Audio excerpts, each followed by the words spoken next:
So tell us briefly, what problem are you trying to solve with Keas? I'm trying to give people the tools they need to have healthier and better health habits, to be healthier, more productive. And how are you going to do that? Well, we did it. Originally, we did it wrong, and then we learned a lot and we did it right. So we've built a game, and we deploy the game to employers using basically viral marketing. The employees self-register. We're getting 60–70% of the employees registering in 4 days this way.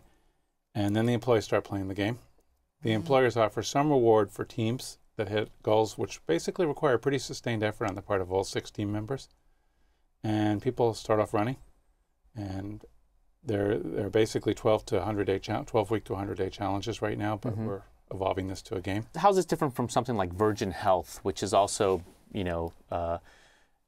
that's you get that through your employer. Sure. You have these challenges. You have like a pedometer that measures how many steps you take. It's very basic, right? But is it sort of that idea taken to the next level? Well, it is similar. I mean, I think Virgin Health is, of all the companies that has tried to make a difference with employee space, has one of the better track records. But that being said, this is total.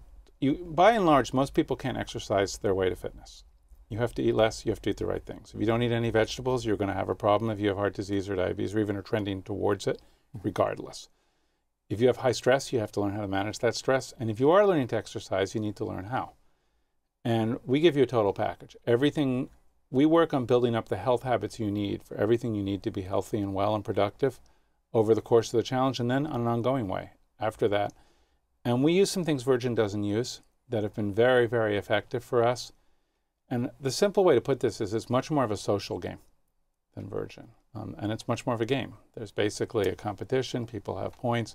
It's not about how many miles you walk. It's about how many things you've done to improve your health and how many of them were challenging and how many of them did you as a team do.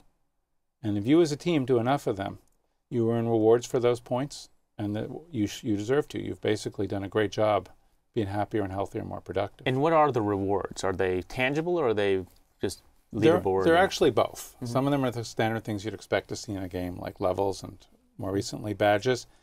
But most employers also offer a tangible reward. And what we do is we look at whatever they want to offer per employee. We divide that by what we think is a motivating factor by employees. And the top end teams, by using that ratio, will actually get typically $50 an employee. But we're experimenting with different numbers. There's been a lot of attempts, at different ways to monitor health, different, startups that try to become like the Mint for health. I mean, to what extent is this just simply tracking, you've got to measure it before you can improve it type of mentality? And to what extent is it really sort of, giving people almost a roadmap for how to become healthier? Yeah, this is the reverse of a Mint.com, and I speak from personal experience. The original incarnation of this company was essentially a platform for health experts to build Mint.coms for health. And what I mean by that was a tool that would give you the reminders you need, give you the information you need, and explain your data to you and what it meant for you, and help you put together a plan. Just personalized to you, your lab data, and what you needed to do.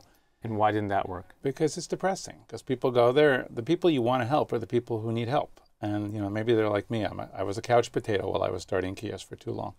You've picked up 25, 30 extra pounds. It's going to take you 20 weeks to lose that of sustained effort. You can't just do it by getting on a treadmill for 10 minutes a day. You have to do the work. And you have to eat less. And you have to eat better. And it has to be fun. If it's not fun, people aren't going to do it. So we turned it on its head. We said, let's start by building a really fun game. And to give you an idea how addictive our game is, we rolled out the very first one on November 1st. By November 5th, we were seeing 50% of our users posting. And we have sustained, since then, 30 to 40% of our users post every week or more. The latest employer we just rolled out to is posting 55% this week of the unique users. And how many private beta users do you have? We have 10. Companies rolling out. 10 companies. 10 companies. And hundreds of employees? No, we have tens of that. We have about 1,000 employees per company. Per company, okay. Yeah. So you have some real data. There is this real social element where you can't win by yourself. You have to, your whole team has to kind of egg you on and egg each other on. This is a social game. There are 2 key dimensions. There are 3 things that made this work. First, it's a game, so there's constant rewards and points and levels. That's fun. It's operant conditioning. Every time you do the right thing, you get rewarded for it. You get acknowledged. People love that. All of a sudden, we had people begging for more things to do, just for the points. All of a sudden, we had people begging for more things to learn, just for the points. But in addition, you have social support. That's the feed. And as I said, the feed is unbelievably popular. We basically are averaging 2 posts per user per week. And we're getting a sustained, as I said, 30 to 40% of users every week posting. We've never had a week where we drop below that. But then in addition, there's what I'm going to call social obligation. You're part of a team with 5 of your coworkers. They depend on you. And so there's pressure. And that combination, we see 70% sustained engagement right through the game or more. Why did you originally become interested in health? As you said, I had a, quote, storied career in Microsoft and Google, but I'd really been a guy building what I'm going to call Lego blocks for adults. There was nothing I could explain to my daughter and say I did that and helped people, or my son over here.